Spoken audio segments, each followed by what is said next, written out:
Mike Norvell is a classless clown.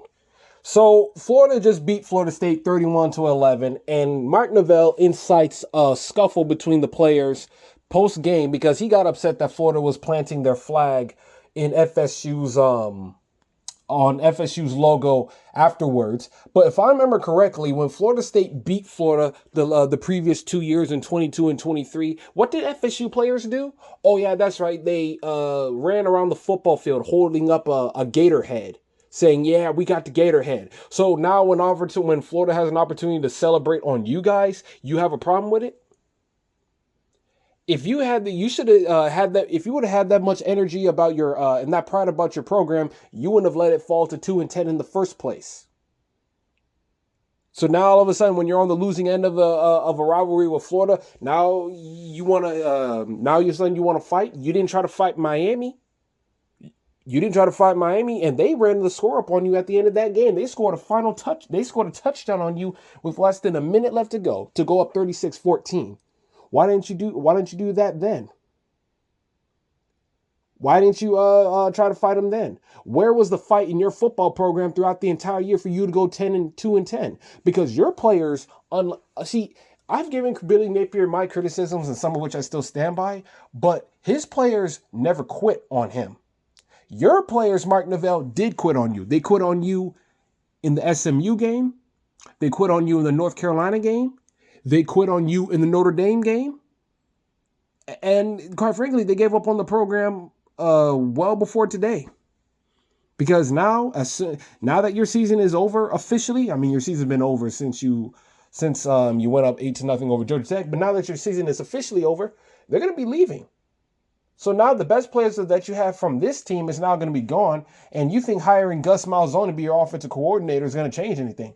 Newsflash, buddy: Gus Malzahn is not a good is not the offensive coach he used to be. He looked like that when he had SEC players back in Auburn, but he is not that great of an offensive coordinator because UCF went 4-8 this year, and he was their head coach. Now, granted, he doesn't have to be your head coach; he's just the offensive coordinator.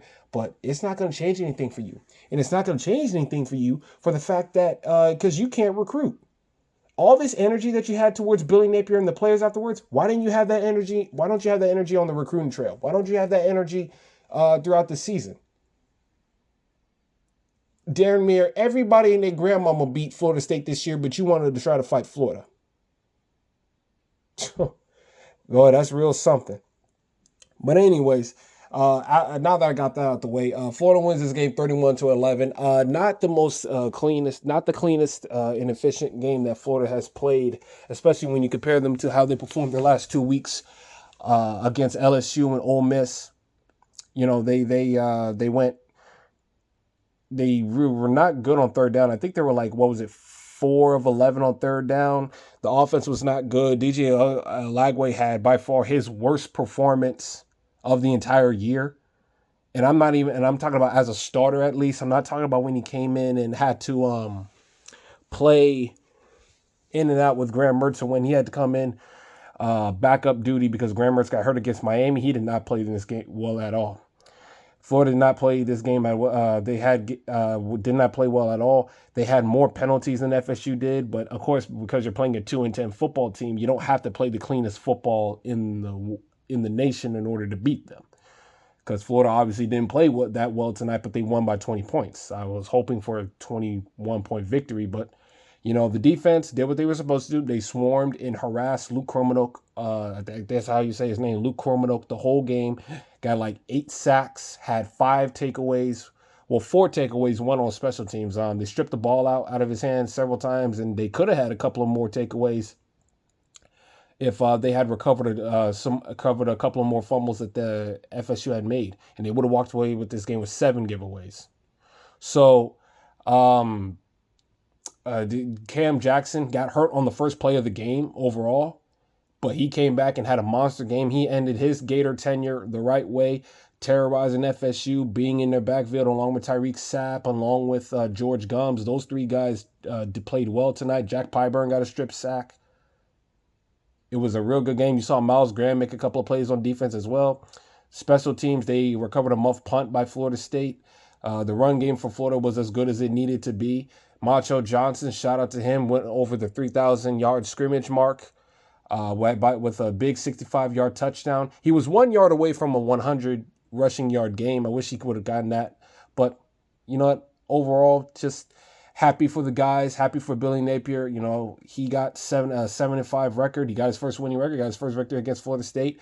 He got a bunch of recruits heading into early signing day this upcoming Wednesday. So he's walking away with a ton of momentum. 3 straight victories in 3 weeks, along with 10 commitments within the last 3 calendar weeks. So he's coming in. He's ending this season by far on the best note of his entire tenure at Florida.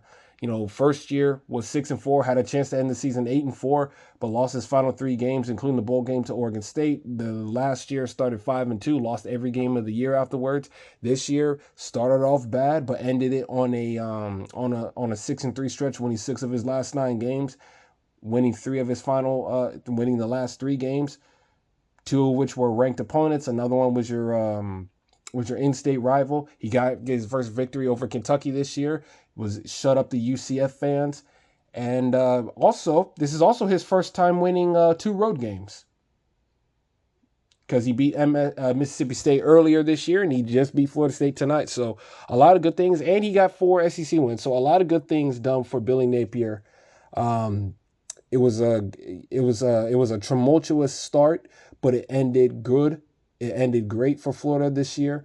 And now they just have to prepare for their bowl game that's coming up, and hopefully he can win that one and get an 8-5 record and have a 3-game win improvement total compared to last year. Go from 5 wins to 8 wins when the Florida Gators were expected to win 4.5 games by Vegas odds. To end the season with 7 is very good, and to cap it off with a bowl win and doubling that win total, that's great. Now you just have to build upon that and hopefully win some bigger football games next year. And just overall, just a good overall good season for Florida compared to what we've had the last 3 years. Was able to, sorry about that if you heard that, won the games they needed to win, and now they're going to head into the season with a 7-5 record. And to Mike Norvell and Florida State, you can go ahead and try to fight the players and grab the flag and throw it all you want, but at the end of the day, you're still 2-10. Throwing the UF flag is not going to change that. You got other things to worry about than UF planting their flag, because if you had that much pride, your team would have been 2-10 in the first place. So once again, another reason why I absolutely despise the Florida State program. When they're winning, they're talking a bunch of trash. They're woo, like Ric Flair from WWE. They styling and profiling and stunting, but when it's time for them to eat some humble pie, they can't accept it. Go Gators, screw the Knowles.